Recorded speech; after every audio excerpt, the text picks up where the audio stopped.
Arts and science, engineering, physiotherapy, pharmacy, MBA and MCA. Admission நடைபெறுகிறது. ரத்னம் group of institutions. கால் 8448448909.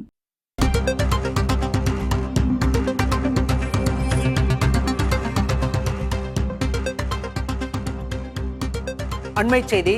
போதைப்பொருள் கடத்தல் வழக்கில் கைதான ஜாஃபர் சாதிக், அவரது சகோதரர் முகமது சலீம் ஆகியோருக்கு ஜாமீன் வழங்கி சென்னை உயர்நீதிமன்றம் உத்தரவிட்டிருக்கிறது. விவரங்களோடு செய்தியாளர் சுப்பையா இணைந்திருக்கிறார். சுப்பையா, பிரதான வழக்கில் தான் இந்த ஜாமீன் வழங்கப்பட்டிருக்கிறதா? விவரம் என்ன?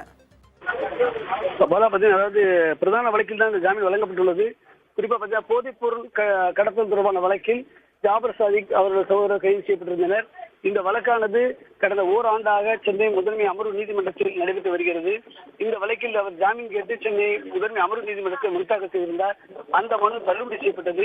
இதனைத் தொடர்ந்து அவர் சென்னை உயர்நீதிமன்றத்தில் ஜாமீன் கேட்டு மனு தாக்கல் செய்திருந்தார். அப்போதும் அமலாக்கத்துறை தரப்பில் கடும் எதிர்ப்பு தெரிவிக்கப்பட்டது. அதாவது குறிப்பாக நீதிபதி சுந்தரமோகன் விசாரணைக்கு வந்தபோது அமலாக்கத்துறை சார்பில் ஜாஃபர் சாதிக் ஆளுங்கட்சியான திமுக நிர்வாகியாக இருந்துள்ளார். அது சாட்சியை கலைக்க வாய்ப்பு இருக்கிறது. எனவே அவருக்கும் அவர் சகோதரருக்கும் ஜாமீன் வழங்கக்கூடாது என்று எதிர்ப்பு தெரிவிக்கப்பட்டது. ஆனால் இந்த வழக்கை விசாரித்த நீதிபதி இருதரப்பு வாதங்களும் முடிவெடுத்த எடுத்து இந்த வழக்கு விசாரணையை தள்ளி வைத்திருந்தார். இன்று காலை இந்த வழக்கில் தீர்ப்பு வழங்கினார். அதாவது டெல்லியில் அமைச்சராக இருந்த மணிஷ் சிசோடியாவுடைய வழக்கை அந்த தீர்ப்பை முன்னுதாரணம் காட்டி இதற்கு ஜாமீன் வழங்குவதாக ஜாஃபர் சாதிக்கும் அவரது சகோதரர் முகமது சலீமுக்கும் ஜாமீன் வழங்குவதாக நீதிபதி உத்தரவிட்டுள்ளார். பாலா, விவரங்களுக்கு நன்றி Subbaiah. Arts and science, engineering, physiotherapy, pharmacy, MBA and MCA. Admission நடைபெறுகிறது. ரத்னம் குரூப் ஆஃப் இன்ஸ்டிடியூஷன்ஸ். கால் 8448448909.